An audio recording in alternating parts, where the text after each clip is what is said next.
J'assume. Alors, Intrapreneur Studio Suite avec notre ami ici qui a... Alors, moi, j'ai été super intéressé, c'est pour ça que je veux te faire partager ça. Toujours dans les conditions du direct, même si ça a été enregistré, je sais pas, hier, avant-hier, tu verras toi-même. Vas-y, présente-toi pour nos amis. Bonjour. Donc, je suis Thierry Benisti. J'ai constaté des petits problèmes au niveau des accès dans les immeubles pour construire nos clients fibres. 35% d'échecs, et j'ai proposé donc une solution à Intrapreneur Studio, et après une sélection de plusieurs projets, j'ai intégré l'Intrapreneur Studio. Voilà. Juste, je vais rajouter, l'Intrapreneur Studio, un peu comme Michael, Thierry, on l'a pas suivi, mais c'est le même principe. C'est-à-dire, qu'est-ce que tu fais Orange d'habitude? Alors j'étais ESF, expert soutien formateur. Voilà. Donc lui, Île-de-France Centre, c'est donc Paris et 92. Et suite à diverses expertises sur le terrain et les rapports que j'ai avec tous les techniciens terrain, on s'est rendu compte que la difficulté était sérieuse et que les solutions pouvaient être envisagées. Alors, on le voit de temps en temps, à la fois dans ce groupe, mais dans d'autres groupes Facebook, toutes ces armoires qui sont utilisées par nos sous-traitants, par des techniciens, et qui sont dans un état, moi, qui me fait frémir, et donc qui cause à la fois de l'embêtement pour les techniciens qui viennent bosser, mais surtout pour nos clients, des coupures, et puis j'en passe et des meilleurs. Alors, quelle est la solution, toi, que tu as apportée à ce problème? Quelles sont les solutions? Alors, il y a deux problèmes. Il y a donc les armoires qui se trouvent dans les immeubles et les armoires qui se trouvent sur la voie publique. Donc, deux problèmes différents, mais avec une solution commune. Donc ici, j'ai une boîte à clés qui servirait à loger les clés des accès immeubles.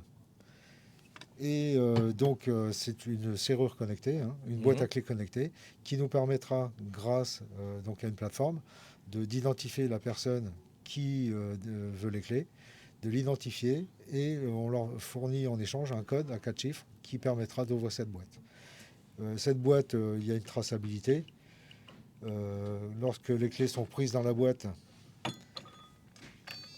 c'est une personne autorisée, donc on aura une traçabilité. Si la personne oublie, ce qui est souvent le cas, de remettre la clé, il recevra une notification par SMS lui disant de remettre la clé. Et après, donc, il y a d'autres mesures pour que la clé revienne dans son logement.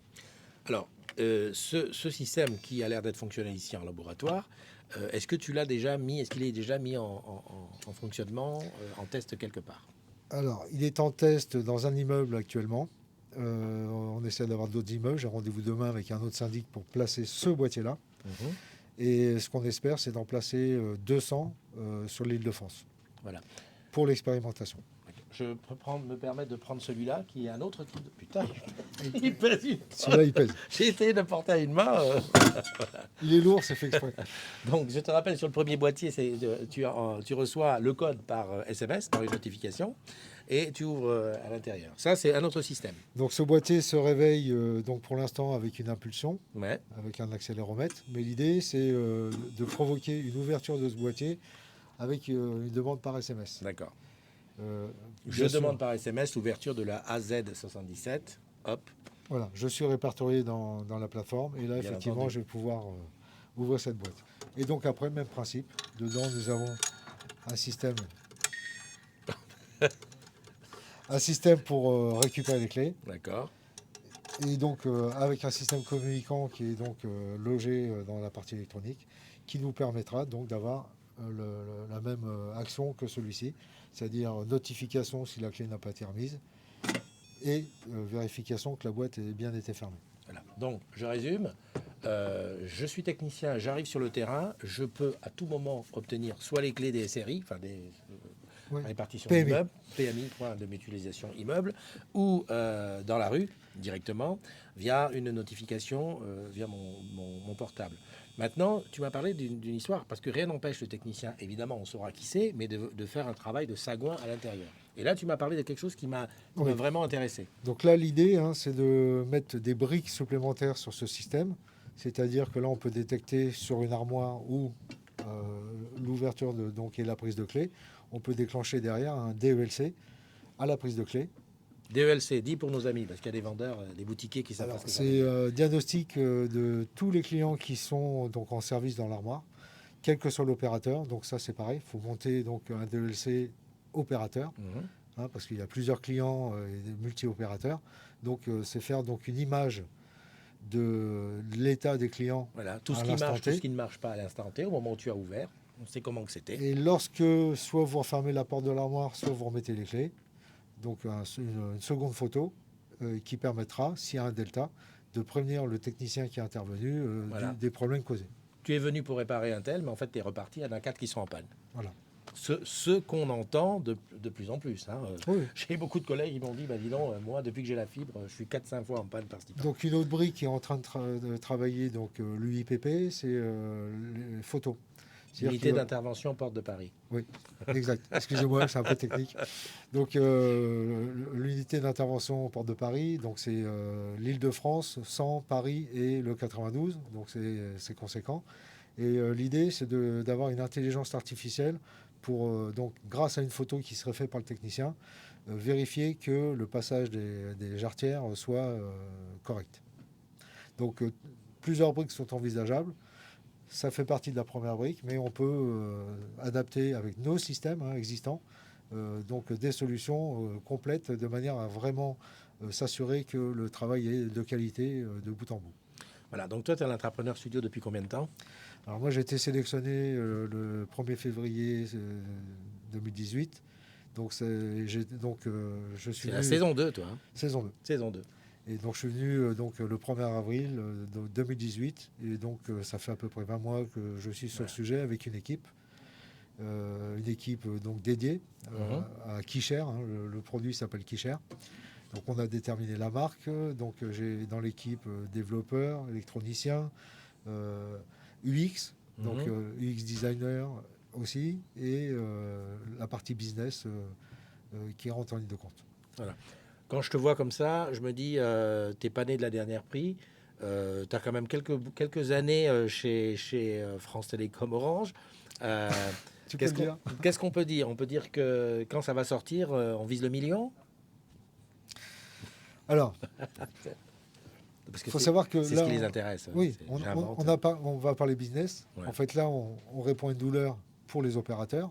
Mais il faut savoir que déjà, les syndics seraient intéressés pour le concept parce qu'eux aussi ont les mêmes douleurs. Quand ils doivent confier des clés à un intervenant, chauffagiste, etc. Ils doivent se déplacer ou confier les clés pour les récupérer. C'est une vraie galère. Donc, ils voient d'un bon œil ce système. Mais après, on peut le développer pour des locations, Gîtes de France, Airbnb, etc. Airbnb, bah oui, tout à fait. Et tout ça, c'est un véritable business. Voilà. Donc derrière, on peut monter un business intéressant et donc tout le matériel utilisé, notamment le Live Booster qui sert de la partie communicante, est produit par Orange. Live Booster qu'on a vu on l'a déjà vu avec les ambassadeurs digitaux au salon de la recherche. Tout ça, on en a montré. Il est sur cette carte, si vous voulez le voir. Voilà, le Live Booster. Ouais, ben, je l'avais même montré, le Live Booster, on l'a vu au Mobile World Congress à Barcelone. Là, c'est déjà du 4G? Alors là, on est en 2G LTE-M. D'accord. Donc là, il y a les deux sur ce Live Booster. C'est pour ça qu'il est un peu plus gros. Voilà. Next step, c'est quoi la suite pour toi dans cette grande aventure d'entrepreneur studio? Comme tu l'as indiqué, je suis plus près de la fin que du début. Et la fin, donc c'est à la fin de l'année. D'accord. Et moi, mon souhait, c'est que le projet vive. Et derrière, que faire un business, qu'Orange fasse un business avec, ça me serait déjà une bonne aventure. Bon, voilà, donc départ à la retraite, fin d'année. Si d'ici là, on a un décideur qui décide que ça aille un petit peu plus vite, ça serait pas mal. Et puis je pense que ça serait bien aussi pour Orange, au niveau de l'image, d'avoir apporté une réponse. Et puis toi, ça te ferait quand même une certaine gratification d'arriver... Orange, l'intérêt, ça serait plutôt satisfaire ses clients.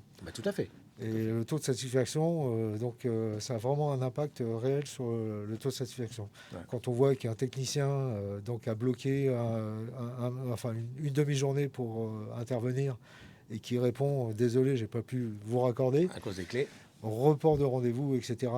C'est des contraintes énormes pour nos clients et c'est vrai que c'est la solution qui pourra améliorer cet état.